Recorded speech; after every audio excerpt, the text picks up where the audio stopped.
तिळगुळाचे लाडू करताना पाक चुकला की लाडू कडक आणि चिवट होतात, पण मी दाखवलेल्या पद्धतीने केले की अजिबात पाक फसणार नाही. लाडू छान खुसखुशीत असे होतील.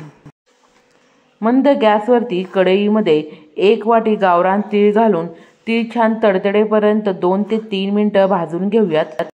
तीळ भाजून झाल्यानंतर त्याच वाटीने पाव वाटी शेंगदाणे घालून ते देखील खरपूस असे मी भाजून घेतलेले आहेत.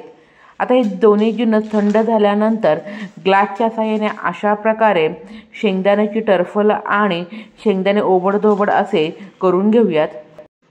आता भाजून थंड झाल्यानंतर हे दोन्ही जिन्नस व्यवस्थित एकत्रित करून आता आपण लाडूसाठी पाक करणार आहोत. त्यासाठी कढईमध्ये 1 चमचा साजूक तूप, ज्या वाटीने तीळ घेतले त्या वाटीने 1 वाटी साधा गूळ आणि पोह्याच्या चमच्याने 2 चमचे पाणी घालून मोठ्या गॅसवरती गूळ छान वितळल्यानंतर गॅसची आच पूर्णपणे मंद करून 4 ते 5 मिनिटं या ठिकाणी मी पाक तयार करून घेतलेला आहे.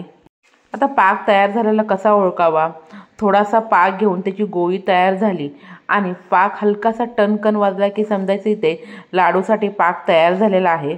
पाक तयार झाल्यानंतर गॅस लगेच बंद करावा आणि नंतर त्यामध्ये सुरुवातीला भाजून घेतलेले जिन्नस आणि 1 चमचा वेलची पावडर टाकून व्यवस्थित मिक्स करून लगेच हे मिश्रण ताटामध्ये ओतून मी आता दाखवल्याप्रमाणे अशा प्रकारे गोल गरगरीत असे लाडू वळून घ्यावेत. लाडू वळण्यासाठी काचेच्या भरणीचा वापर केल्यामुळे हाताला अजिबात चटके बसत नाही. धन्यवाद.